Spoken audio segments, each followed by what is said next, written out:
Live Fit Podcast, episode 118. Take charge of your day with morning coach JB Glossinger. So for somebody to say to me, I don't have willpower and I don't have discipline, I just don't agree to that. I just can't buy into that. And if I buy into it as a coach, then I'm empowering them. Welcome to the Live Fit Podcast with Glenn Johnson, your resource for all things that contribute to good health. You will hear expert advice and interviews with leading authorities on fitness, food, fat loss, mindset, and the mind-body connection. You will find show notes, articles, and health programs at livefitpodcast.com. Yes, it is time once again for the Live Fit Podcast. I'm your host, Glenn Johnson. Thank you, everybody, for listening. Today's guest is going to share with us how we can tackle our day and our world with his system of the Sacred Six.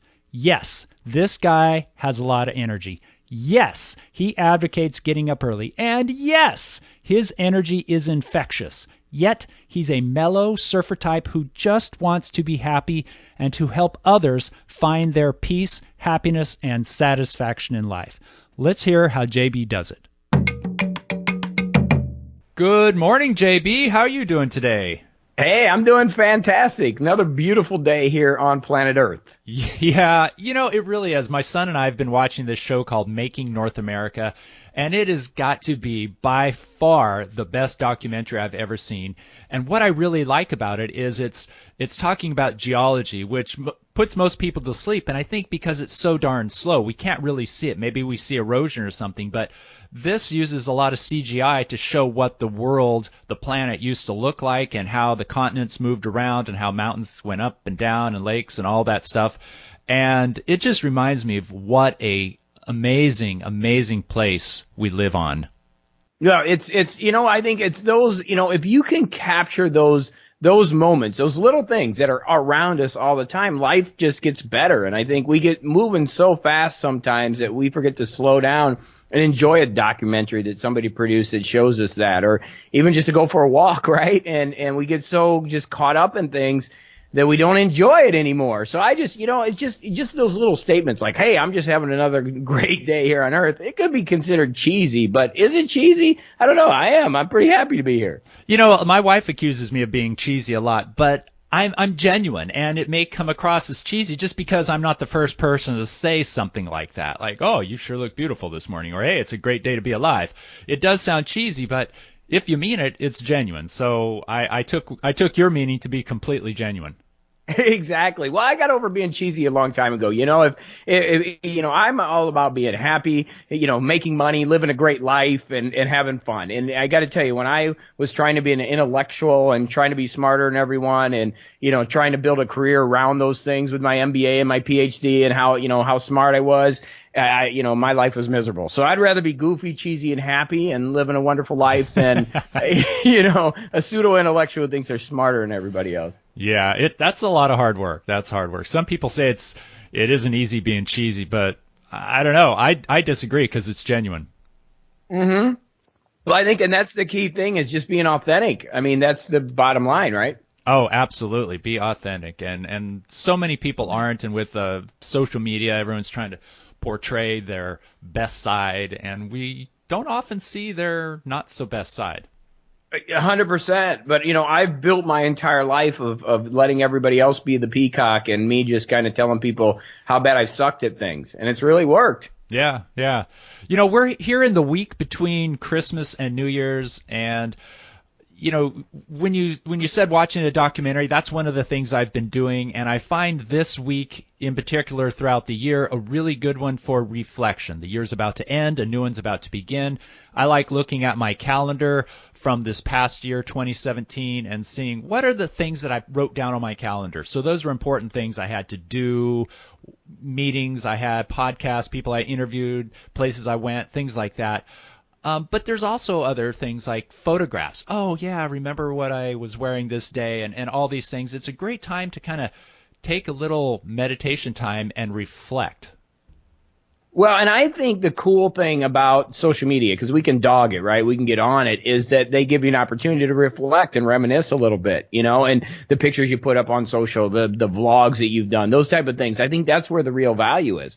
I think that, a lot of people are trying to do it to, work with other people or make money and all those things. But I really think the nostalgia of it is why I think vlogging or blogging or doing social media is so important, because you can connect to those moments, like like having a living journal, right? Yeah. And I think that's very powerful. And I think too many people are doing it for the wrong reasons, to try to make money instead of doing it for the documentation of life.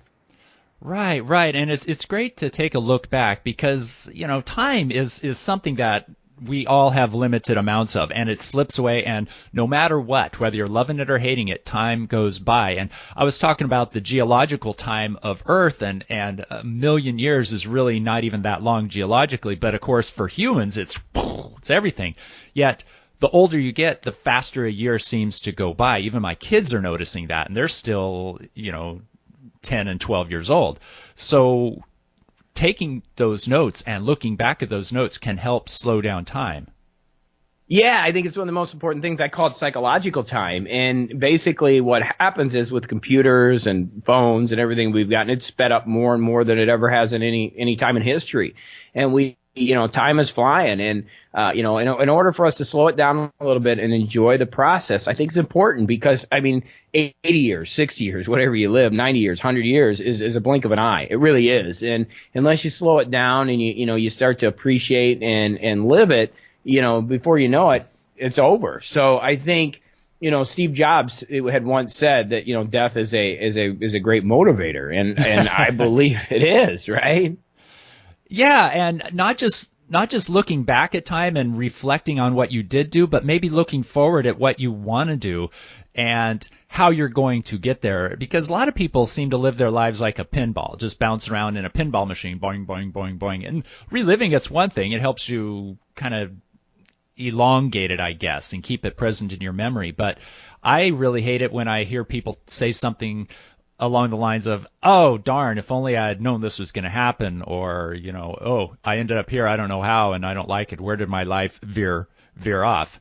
Well, if you just pay attention a little bit to things that are going on, I'm totally about that. Most people will spend years planning their wedding, getting the invitations proper, getting making sure they have the right meal. And I'm all about that. It's a day in your life. I guess it's pretty important. But to me, I would think you'd want to spend that time planning your life. And people don't. They don't spend 10 minutes planning their life. They just, like you said, like a pinball, they just go from thing to thing to thing. And then they wonder how they got where they are. And so it always drives me nuts. I'm always like, gosh, I don't know why you don't spend some time kind of figuring out what you want to do next. Maybe it's fear. I'm not sure. But a lot of people, like I said, they'll spend years making sure that one day of their life is perfect, but yet they don't spend a minute on the rest of their life. Things like financial planning and career planning, and even, oftentimes people are vacation planning. But yeah, it's too many people wake up, trudge to work, trudge home, watch TV, work for the weekend, and then what happened to life? 100%. Yeah, it's a scary way that we live, but I think a lot of it has to do with the conditioning that we receive from TV, the news, our education. Those are the things that, kind of bring us into the system. And I never get down on the system. It's a system, right? It's just an economical system. But the truth is that it's been put in place to kind of, have you get a job, you work your job, you get an education, pay into the system, and then die, and then give the rest of your money back to the government. At least 50% of it is estate tax. So it's just the way the system is. And so in order for us to live our lives, we just need to understand it. And I don't think that people really are able to understand. I don't think enough people are teaching people to say, look, you got to step out of that system and see where you want to play in it. And I think that's where you see people like Steve Jobs and Bill Gates, these people that, broke away from college and were able to Branson, to build these lives outside of the system. And people kind of say, wow, they were so geniuses. Well, were they geniuses, or did they just understand the framework of the system and how to use it? Exactly. They did. They took a look at the big picture, and then they niched it down to the small picture. Yeah. We look at traditional education. I was talking today with one of my clients today, who I'm helping in construction, and, he's building an entire educational platform that somebody out of high school can become a contractor and, help start building the business right away and then support them through it. I believe that's the future of education. I see, if you're going to be a surgeon or a lawyer or somebody that needs to know licensing and processes, I think education works for those things. But I think for most people, there's alternatives to education than, spending $60,000, $100,000 and, having that debt and then trying to start to do something after they already have $100,000 in debt with some education, that a piece of paper that, really doesn't do much for them. I completely agree. And this is going to sound funny coming from me because I'm a college instructor and I've spent a good amount of my time and energy and resources becoming one. And not that I don't believe that college is a place for good education, but I definitely don't believe it's the only place. There's so many people that would benefit from learning a trade on YouTube and becoming their own advocate and their own educator as well as educatee. However, that piece of paper, I've seen so many people just get shut out from jobs because they don't have that piece of paper. They can't even get an interview. Yeah, I think it's going back to what we started initially talking about planning about what you really want. I look at my life and I had gotten to a position where I got an MBA, did my bachelor's, did my MBA, and got in a job and grew through the aviation field for 15 or so years, got to be on the board of directors and hated my life.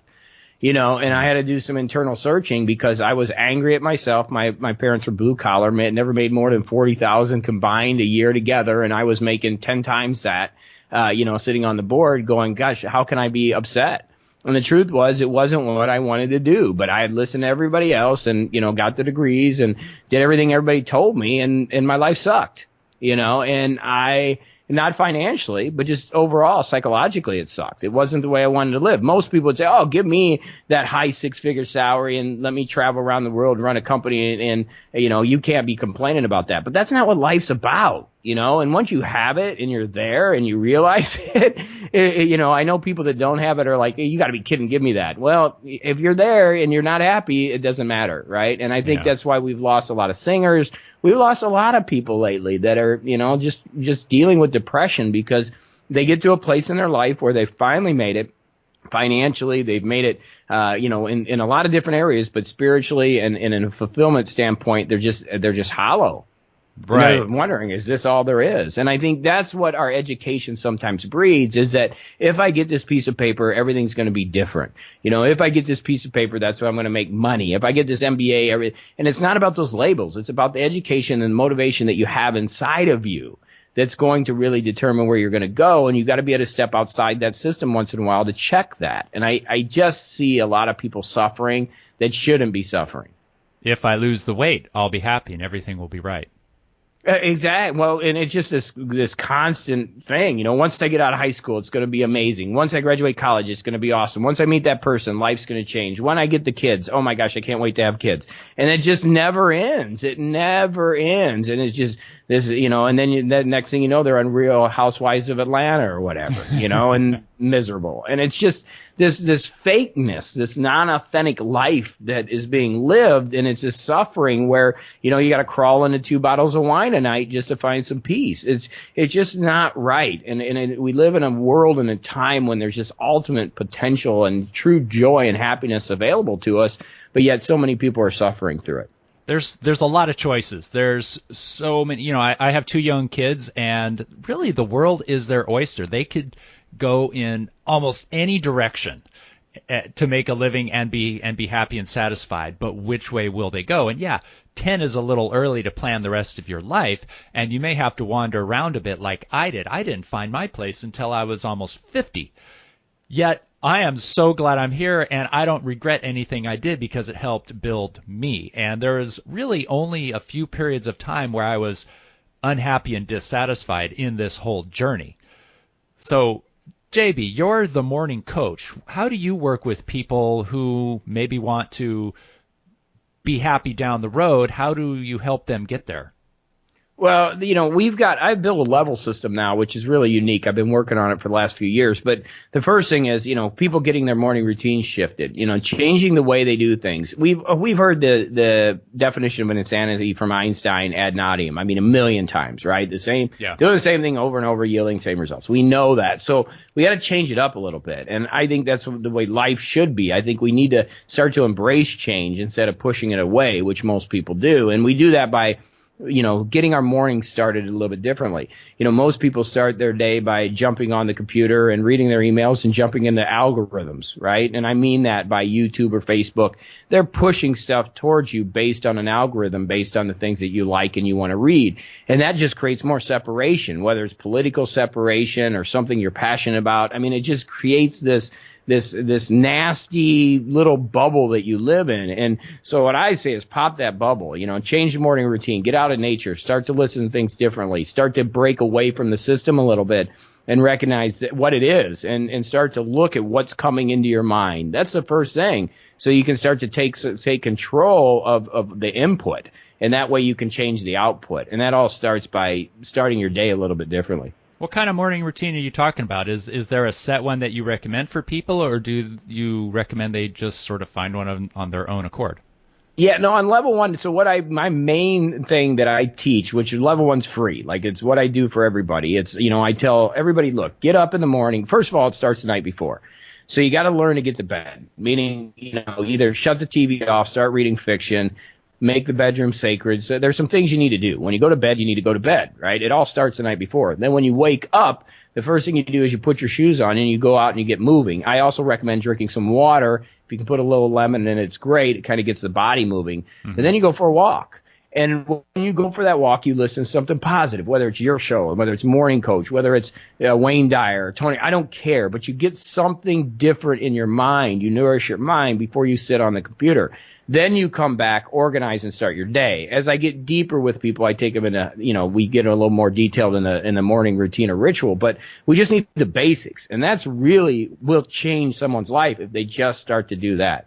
Getting up, moving a little bit, obviously starting the night before, then getting up, moving a little bit, drinking some water, moving a little bit, and then listening to something different, some educational information that's going to change the way their thought process is for the day. Not listening to gossip or the morning tragedy on the news. Yeah, bubblegum for your ears. That's basically what it is. And again, a lot of it is algorithm based. So all that news is based on what is going to get the response from you. And the reason they do that is, remember, the number one reason these things exist is because of money. And so they're trying to get money out of you, advertising dollars. How did they get advertising dollars? Is to get you listening. I have a very, very almost identical morning routine as you just recommended. I wake up, I do a few brief little exercises, so a couple of push-ups, a couple of squats, splash water on my face, down a big glass of lemon water, and I go for a walk. Just about every morning, that's my routine. And let me tell you, the days I don't do that, I'm dragging. And it's usually weekends when it's, I give myself permission to drag. Yet, if I don't do that on a weekday, it takes me forever to really kind of tackle the day, so to speak, and sometimes I never do. Sometimes I'm just that pinball. And I was listening to your show the other day, and I don't know what it was. I don't remember what you were even talking about. It wasn't anything really mind-blowing, but I was pumped up all day. And that's the power of getting up, getting walking, and listening to a motivational speaker such as yourself, Tony Robbins, or all those others that are out there. They get you going.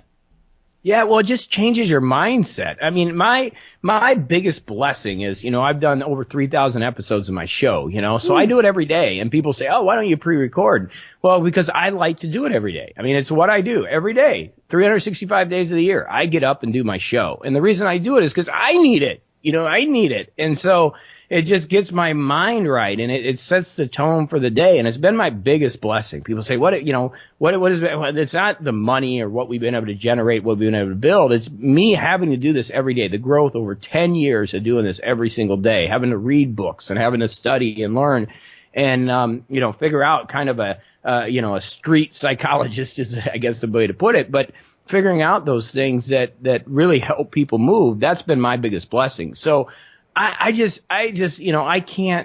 I wouldn't be here today if it wasn't for the teachers that I used to listen to with CDs and tapes, back in the day. And now because of podcasting and other things, it's so easy to get great information. You just got to plug into the right system. Absolutely. I normally start off my interviews with the guest telling us a little bit about their history, and we started talking about time and, the long and the short of it. Could you now give us a little background on who you are? Who everybody who's listening wants to know who is this guy? I gave a little brief introduction before you came on, but tell us how you got to be this awesome morning coach guy that we're hearing. Well, it was actually a lot of air. I told you I was miserable in a job in corporate that I built over the years. I was 35, 36. I looked like I was 90.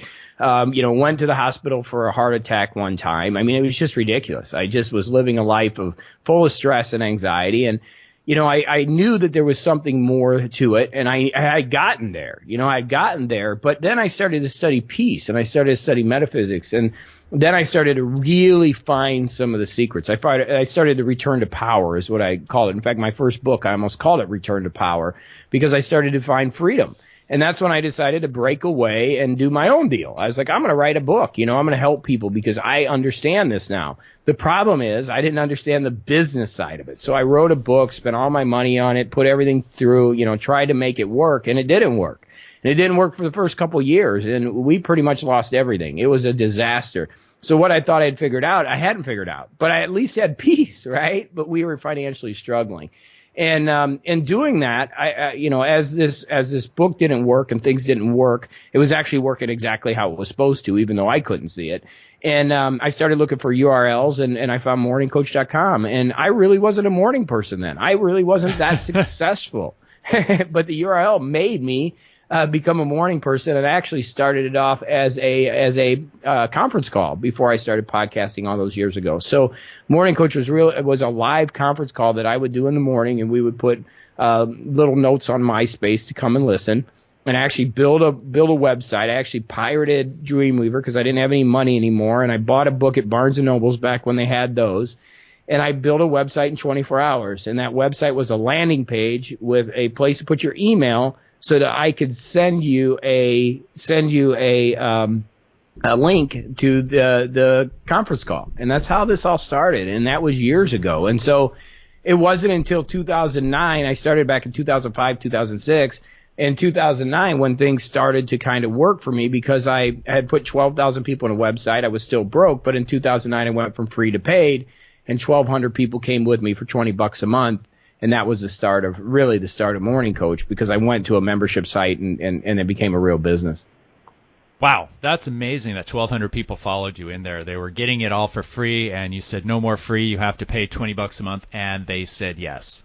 Yeah, and I thought it would be a lot more. I was actually really disappointed, and I actually got a death threat. So out of the 12,000 people, 10% came with me. It was really nasty.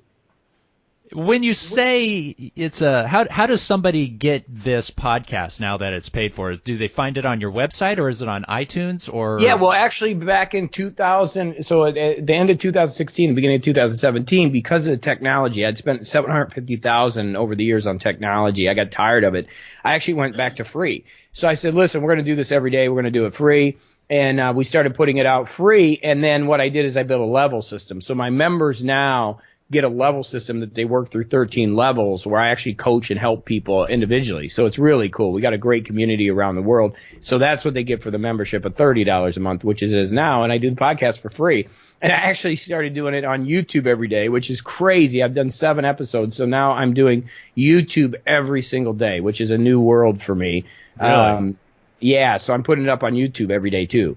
So not only do you have to have your voice awake, you have to have your face awake and be quiet. Exactly. So now I got to take a shower. I got to get moving. I got to get ready. So it's a little bit more work, but I'm trying to reach a new generation. I'm trying to really get it out there and help people. And so, I figure YouTube's a great spot, and we'll do the podcast every day, and it'll be up there. And then I'll do some vlogging and stuff too, which is cool.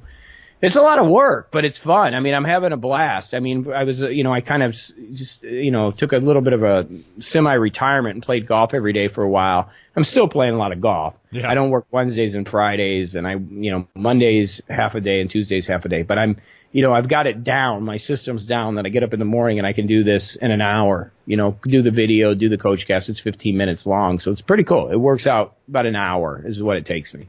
Wow, it sounds like with all told, you probably have the 4-hour work week going on. I had the 4-hour work week, but I hired a coach when I did this. I hired a coach who's 28 years old, and we had a great conversation about the 4-hour work week because he asked me why I wasn't coaching, why I wasn't doing individual coaching as consulting anymore. And I said, well, because it's against my 4-hour work week. I don't want to work that hard. And but he said, we dug into what I really love to do, and it's to help people. And so I took on coaching clients. So now I got 18 coaching clients, which has been probably one of the greatest joys of the last year. I have some of the most amazing coaching clients in the world. And so it's been an awesome journey. It's been great. And so now we're focused on speaking and YouTube, and now we're back into growth mode and then developing these levels, which has been a whole new world for me. And actually putting a personal evolution system together where I can take somebody step by step through the things they need to accomplish. It's awesome. Now, what are you coaching these people on? Everything. I mean, so when we start, level 1 is really about getting your morning routine established, getting some new habits established. And then when they go into the paid level, so we'll talk about level 2, it's about understanding a concept that I call about energy and peace. And then we go into the Sacred Six, which is the book I wrote for Hay House, but it's getting your mission, your values, your goals established, understanding what you should be doing every day. And I literally look at everybody's. I look at everybody. So in order to go to level 3, you have to have your Sacred Six completed. You also have to understand our financial system. So some people struggle a little bit financially. So I build a financial system with spreadsheets and organization, and we got secret groups. So in order to go to level 3, which is what we call our triad group, you have to send an assessment. I have to review it, make sure you're able to go to level 3. And then once you go to level 3, I assign 2 other people that create accountability, that work with you. We've got a trusted advisor group in there, and that's more of a meditation and mindset group. And then in order to move to level 4, I have to approve that. And level 4 is then our Midas group, where we start talking about wealth and how to build wealth and accumulate wealth and some of the structure of that. And then level 5 is more self-actualization, and we start to get a little bit spiritual. And as we move to the higher levels, it's more metaphysical. So, for $30 a month, there's just nothing like this out there. And I help people through their progress through the levels. And it's a lot of fun. And we got the most amazing community around the world. We have a WhatsApp group. I look at it in the morning. There's 400 messages from people all over the world talking to each other.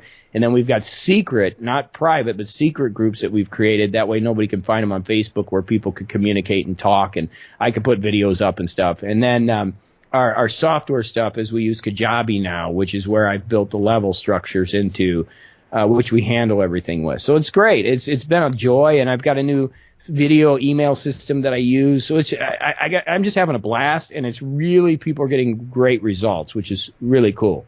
This sounds amazing. Does the price go up as they advance into levels? We don't have anybody in level 6 yet, but at that point is when we will make that determination. Everything I do is individually anyways, so there's some people we have in scholarship.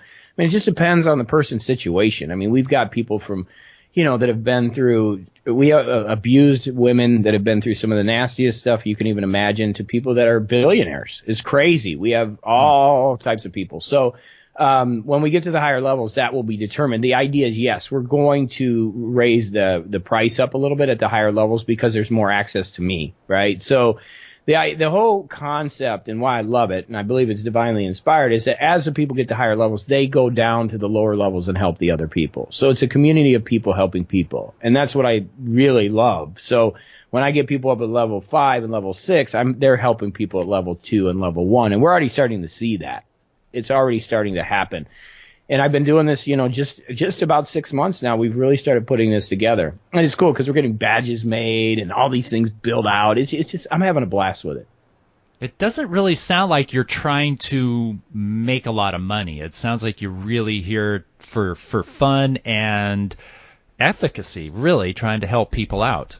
I've been in a situation where I made it. So the last couple of years I had a mastermind. People were paying $20,000 to be a part of it. I had 20 people in there. So the money was great, along with my morning coach and my speaking and coaching and everything else. But I just didn't enjoy it that much. I enjoy helping, and I want to build systems that can help more people. And that's what I'm focused on, instead of, putting 20 people in a room and having them each paying 20 grand a year. I'd rather, have less people, or I have more people that can afford it and I can work with and help them through. And that's really what the level system is. So you're 100% right. My focus is on helping people. And that's one of the things I get tremendous joy out. Do I have a great lifestyle? Yes. Am I killing it? I'm doing all right. I'm not killing it, but I'm doing all right. Am I making millions? Not yet, but do I think the system will? Yes. As long as it helps people, I think that it'll eventually be in a position where we'll have thousands and thousands of people again. We have about 450 right now. So you mentioned the Sacred Six a few times. That's your system of stages that people start off with their morning routine, and then they advance to more purposeful activities during the day, or mindset.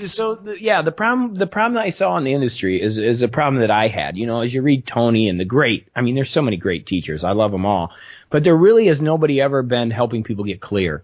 And that's what the Sacred Six is about: evaluating values and saying, gosh, why am I wanting to be an astronaut anyways? Maybe this isn't what I want to be. And so it's really first, and that's why it's a level 2 activity. Once we get you to understand where you're going, or get you at least changing your mindset through a morning routine, the next step is, where the heck do I go? And that's where level 2 comes in. That's, the Sacred Six book, and understanding, what's my mission? Over the next 12 months, what do I really want to accomplish? And it's crazy. I mean, the people that we're going through right now are, they're struggling. A lot of people are struggling with that because they've never really sat down and done this work, right? And it's like, gosh, I don't know what I want to do in the next 12 months. So, we're really focused on helping people get clear, and that's what the Sacred Six does.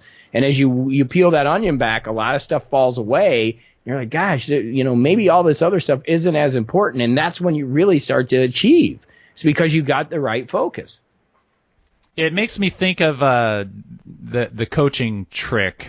I don't know, trick is not quite the right word, but a coaching technique where you ask someone, okay, what do you want to do with your life? Well, I want to work on Wall Street. And then you ask why. And they say, well, I want to have a lot of money. Why? Well, I want to, and you just keep asking why, Great. even beyond to the point of being annoying, where they really have to dig deep to examine the underlying reason why they want to be a stock trader on Wall Street. Maybe it really has nothing to do with that, but they want to give their parents financial independence, or whatever it might be. 100%. Yeah. And that's the key. And you can use that trick a little bit, but the thing with that trick, the real key is, and where the Sacred Six has some power, is you have to be flexible. Because the problem is, when you get to that why and you say, I finally found it, then you start doing it. Like, for example, a few people in Morning Coach have gotten the diagnosis where they've got they've got it going, everything's going good. Then all of a sudden they go to the doctor and the doctor says, you have cancer. Well, everything changes. The whole plan needs to shift. Everything changes. So the thing is, I love that technique, but you have to have something that is continuous and continually moving and can go with the changes. And that's what the Sacred Six, which we've come up with, really does, because then all of a sudden we shift the mission and we start to focus in a different direction.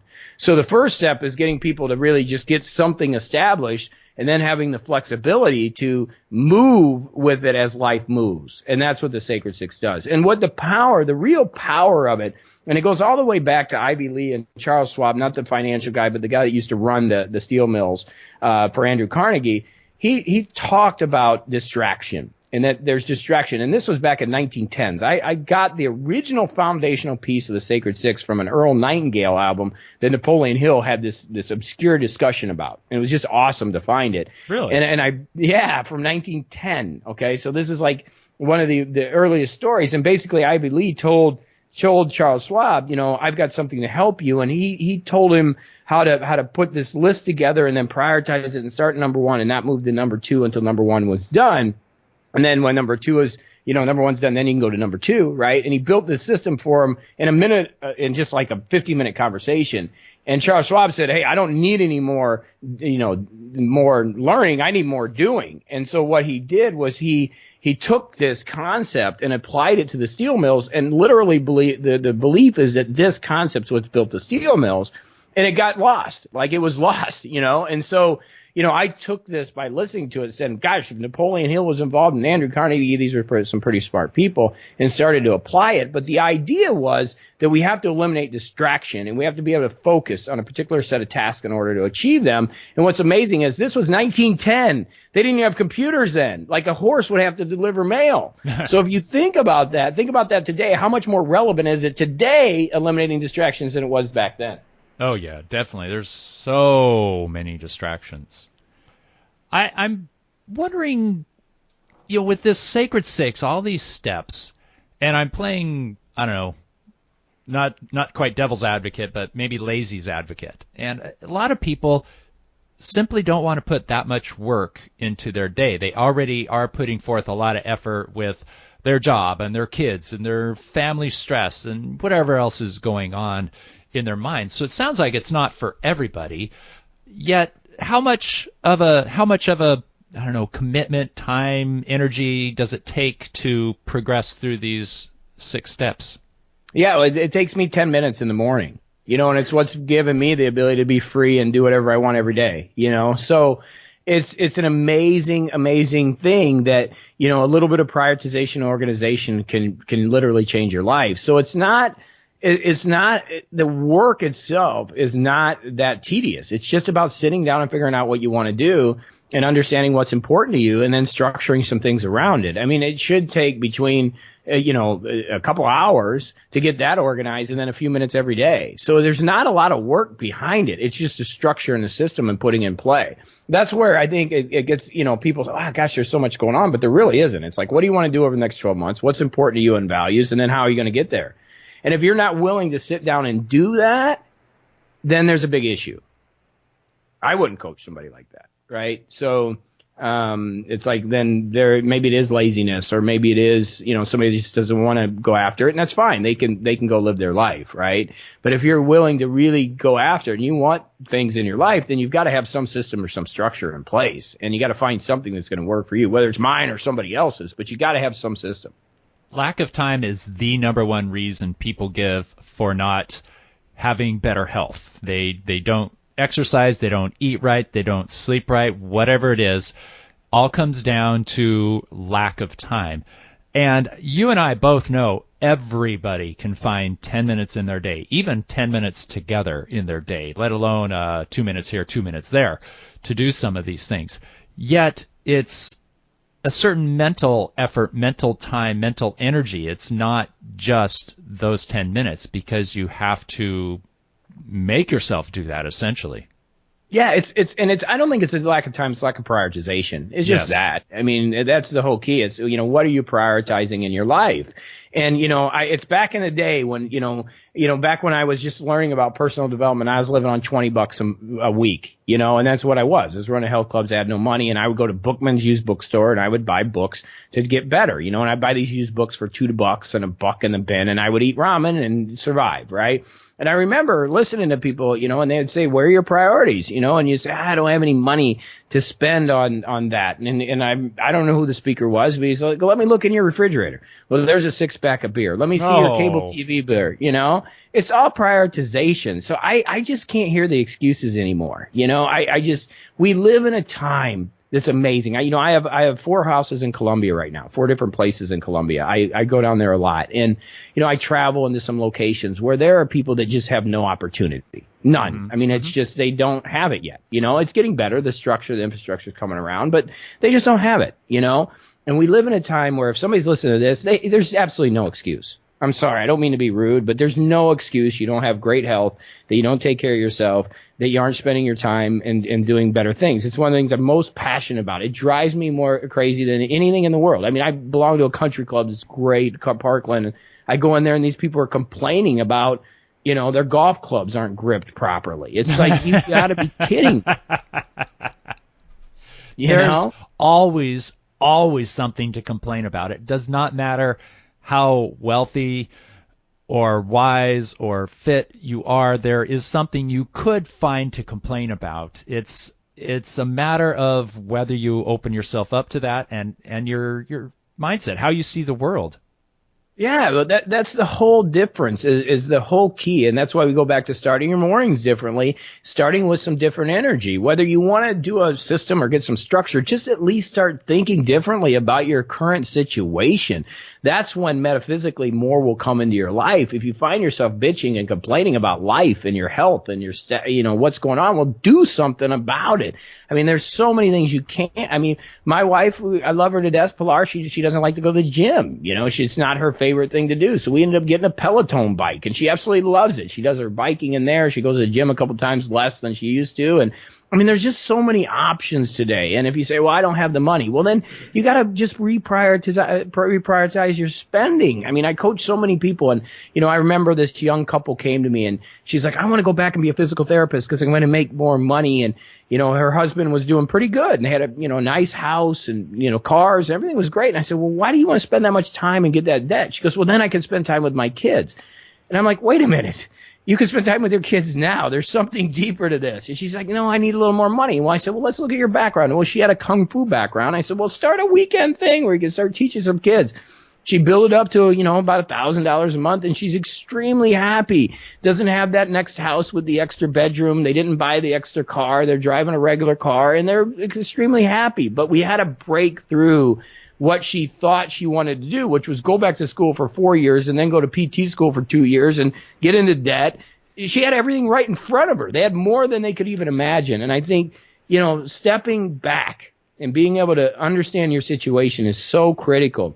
And it's what gets so many people in trouble. And that's why the way you start your morning, the way you go through your day is going to determine if you have peace and happiness and the way you can make decisions, because it's all about where you spend your energy. That's where it is. It's where your energy goes and whether you have peace of mind. And when you have those two things, you can shift everything. You stop worrying about keeping up with the Joneses. You stop worrying about, I need a BMW to feel successful.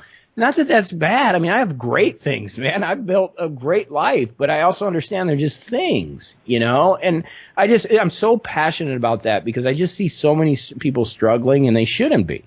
They shouldn't be. Back in episode 45, I had Hal Elrod on my show, and he wrote a book called The Miracle Morning, and you're familiar with him, correct? I love Hal. Yeah, great guy. Awesome. Just one of the best people in the world. Yeah, he had an amazing story. He was in a horrific traffic accident where he almost died. I think his passenger, his girlfriend at the time, died, if I'm not mistaken. And he was really down and out because of that, and had all kinds of psychological issues, just guilt and remorse and things like that. Yet he pulled himself out of it, and he did that by creating this morning routine. And since I had him on the show and read his book, I started doing a morning routine as well. And I'm not a morning person. I like being up once I'm up, but that transition from bed to being awake is very difficult for me. Yet I value the value of it so much that I do it no matter what. And I told you what I do. I do a few exercises, a few squats, a few push-ups to get the blood flowing up there, cold water on the face to rinse the sleep off, that big glass of lemon water and a walk, and then about a 10-minute meditation. Sometimes it's as short as 3 minutes. Sometimes it's longer. But I always do a meditation. And what that does is it sets my direction for the day. And oftentimes, not always, but I'll oftentimes pick a word as a mantra to chant on. And it might be something like, I'm blessed, or I'm happy, or I'm peace, or it doesn't even have to be it could just be peacefulness, something like that. And I find that really sets the tone that lasts the entire day. It's amazing. Yeah, I love it. We look back at Success Leaves Clues, right? And I look back at, Tony Robbins, who I love to death. Back when he was broke, he used to say, God's wealth is circulating in my life. It flows to me like avalanches of abundance. All my needs and desires are met. I'm one with God, and because God is everything. Yeah. And that is awesome if you think about that. And that's what Tony was saying back before he built his business and before he did everything. So, it's finding what works for you and connecting. We've spent a lot of time on systems and organization. You don't have to get that detailed. Just do something. And I think that's the most important thing. Look, if you could see me, I'm just a guy that's in shorts and t-shirts all day. I'm not this structured as it seems. I in fact, the key why I'm structured is so I can be free. You don't need motivation if you're disciplined. And I think, discipline is freedom. And I think that's where I think people really miss the boat.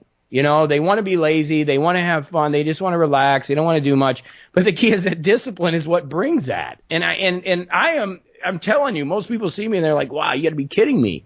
And the reason is because I can be that way. And because I'm focused and organized and disciplined for a few minutes gives me the freedom to do whatever I want with my life. And I think that's where people that don't buy into something, don't buy into it, don't really get it, is because if you have discipline, you don't need to be motivated. You just do something every day. Oh, that's my favorite. I don't have discipline. I don't have willpower. Yeah. What do you say about that? What do you say to people who say that to you? That's ridiculous because everybody has discipline, It's bull. and it's just a belief system that is not serving them. It's a belief system to let them get out of what they don't really want to do. Yeah, it's a typical victim excuse situation that we have in the world today that's prevalent, and it's weakness. First thing I did when my business wasn't going so good 2 years ago and things weren't where they needed to be, I called up my guy that I trained with for 3 years or 5 years before I took up golf, and he's an ex-Israeli commando from the Golani Brigade. And I said, sir, and we call him sir, I said, will you have me back? I need to get back in. That's the first thing I did. Business wasn't great. I went in and we started training hard, and I mean, it's just unbelievable how hard we trained because I knew that I needed my health to get better in order for my business to get better. And I could have made excuses, but I don't. I mean, every Monday, I go Monday, Wednesday, Saturday with him. Wednesdays alone is a 3.5 hour workout. And even during the holidays, it's like, are you going to be here? Of course. I'm not going to miss it because if I'm disciplined, I'm going to be there. Mondays, is a 2 hour workout. Tuesdays and Thursdays are Muay Thai. Those are optional. Do I go? Once in a while. But Mondays, Wednesdays, and Saturdays, I'm there. And it's at least 6 hours of training a week. Wow. But my point is, but I'm the biggest beach bum in the world. So for somebody to say to me, I don't have willpower and I don't have discipline, I just don't agree to that. I just can't buy into that. And if I buy into it as a coach, then I'm empowering them. It's the wrong thing to do. And if I don't tell them the truth, they're going to be on a bad track. And yeah, anybody can just go to work, come home and watch Stranger Things at night. It's cool. I like to do that too, but I also like to have nice things and do cool stuff. And in order to do that, you have to have some discipline and organization. And I don't get mad when I see LeBron James sign for $220 million. God bless him. Yeah, right? Why not? If he can get it. So it's a mental shift. You've got to stop being a victim and you got to start being empowered and believe in yourself and realize that you're the only person here with your talents and skills. And by you not taking it on, you're just not serving anyone. Exactly. BJ, how can people get a hold of you? We are on your podcast, Live Fit. So morningcoach.com/Live Fit. Morningcoach.com. That is fantastic. I love what you have to say. I'm going to continue listening to your podcast because I love that little jolt of energy in the morning, and you're definitely going to be a part of my morning routine. Awesome, brother. Awesome. Well, thank you so much. You keep putting that good energy out there. We got a big fight to fight. All right. I will have that in the show notes as always, and it's been a pleasure. Stay in touch. Thank you. Thank you. Thank you. All right, JB. Thank you for listening to this episode of the Live Fit Podcast. Please subscribe and share with someone you care about. Read show notes, articles, resources, and learn more about our weight management programs at livefitpodcast.com. Once again, thanks for listening, and always remember